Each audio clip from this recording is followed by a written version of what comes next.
ఈరోజు ములక్కాయ పాలు పోసి వండుతున్నానండి. కావాల్సిన పదార్థాలు ములక్కాయలు, ఉల్లిపాయలు, కారం, పసుపు, ఉప్పు, పాలండి. ముందుగా పొయ్యి మీద కళాయి పెట్టి దాంట్లో తాలింపులు వేసి తాలింపులు వేగిన తర్వాత పచ్చిమిరపకాయ, కరివేపాకు వేసుకోవాలండి. తర్వాత ములక్కాయ ముక్కలు, ఉల్లిపాయ ముక్కలు వేసుకోవాలండి.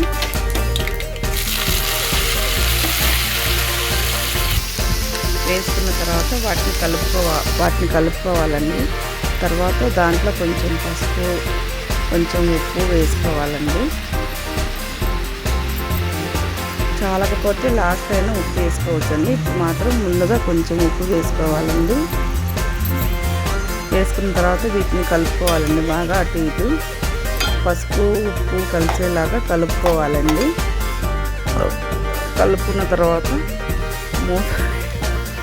మూత పెట్టి కాసేపు మగ్గనివ్వాలండి.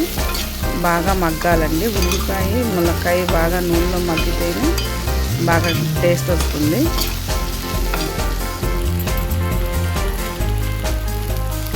తర్వాత కారం వేసుకోవాలండి. నేను 3 స్పూన్ల కారం వేసానండి. కారం కూడా బాగా కలుపుకోవాలండి. ఇవి కలుపుకున్నాక ఒక నిమిషం మగ్గనిచ్చి తర్వాత ఒక గ్లాస్ పాలు పోసుకోవాలండి. ఒక గ్లాసు వాటర్ కూడా పోసుకోవాలండి. ముక్కలు మునిగే వరకు పోసుకొని ఇప్పుడు ఏమన్నా ఉప్పు చాలకపోతే, కారం చాలకపోతే చూసి వేసుకోవాలండి. బాగా ఉడకబెట్టాలండి ఒక 5 నిమిషాలు. ఇది బాగా దగ్గరికి రావాలి. ఉడికిన తర్వాత మునగాకు తింటే హెల్త్కి చాలా మంచిదండి.